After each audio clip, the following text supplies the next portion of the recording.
Klasi'de öz yok kalmaptı da. Bu yerde bir sol yer yok da.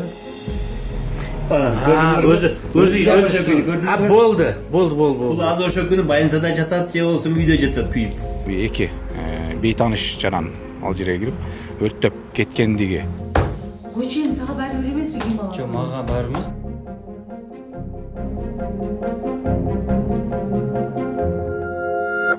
21 март таңгамал Ош шаардык билим берүү башкармалыгында чыккан өрт кадрлар бөлүмүндөгү документтер сакталган ушул бөлмөдө тутанган. Бөлмөдөгү документтер толугу менен күйүп кеткен. Бул окуянын орун алышы мекеменин жанындагы видео байкоого тартылган. Анда атайлап жардырылганындагы байкоого болот. Билим берүү башкармалыгынын имаратына белгисиз жарандар тарабынан өрт коюп жаткан учурлары мекеменин жанындагы видео байкоого тартылган. Анда өрт койгон жаран бөлмөгө жардыра турган затты ыргытып жиберген. Бул окуядан кийин мекеменин жетекчилиги ички иштер бөлүмүнө арыз жазып, документтер сакталган бөлмөнүн атайлап өрттөлүшү боюнча иликтөө башталган. Ал эми башкармалыктын жетекчиси өрт боюнча маалымат берүүдөн баш тартып, кандай документтер күйгөнүн ачыктабай турганын билдирди. Койчу эми сага баары бир эмеспи ким бала? Жок, мага баары эмес, просто мен ошо материал жасап атам. Бул эми койчу эми. Иликтен атабы ошол эле, эмне болуп өрттөндү, сиз маалыматыңыз бар да. Биз немеге жаздык уже. Анан эми ошондой 21 канаган сиз айткандай ошондой окуя болду.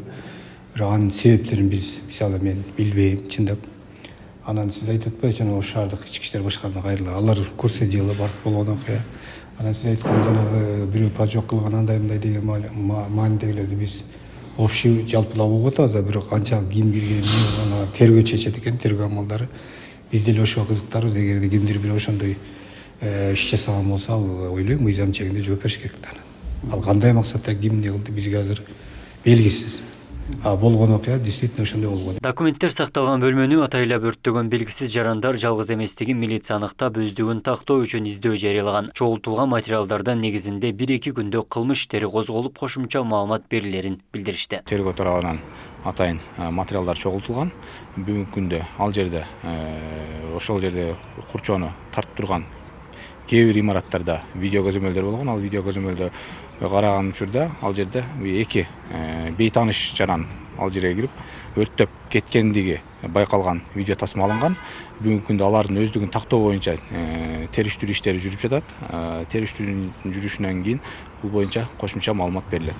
Ош шаардык прокуратурасы буга чейин башкармалыктын жооптуу кызматкерлерине кылмыш ишин козгогон. Көзөмөл органынын маалыматы боюнча мекеменин бухгалтери баштаган жооптуу кызматкерлери бөлүмдө жана мектептерде иштебеген тааныштарынын атына айлык төлөө үчүн деген таризде банк карталарын аштырып, аларга 1.905.987 сомду мыйзамсыз которгон. Кийин бул акчаны накталай кылып чыгарып алышканы аныкталган. Факты боюнча документтер азыркы учурга чейин тергелип жаткан. Иштебеген кызматкерлерге, башкача айтканда өздөрүнүн жакын тааныштарын жана банктык карталык эсептерине эмгек акы үчүн деп 1.900.000 сомдон ашык акча каражаты которулуп берилип, андан ары ал акча каражаттар карталардан чыгарып алып, өздөрү пайдасына сиңилип жок кылынган. Атайлап чыгарылган өрттөн имараттын бир бөлмөсүнүн 13 чарчы метр аянты жана жыгач устунду тунике жабылган чатырынын 180 чарчы метри күйгөн. Учурда өзгөчө кырдаалдар бөлүмү келтирилген материалдык чыгымдарды эсептөөдө. Өрт кырсыгынан адам өмүрүнө коркунуч жаралган эмес. Жараксыз абалга кептелген имараттын кызматкерлери башка жайга убактылуу көчүрүлгөн. Абдумалик Базарбаев, Исхак Туратбеков, Ош ТВ.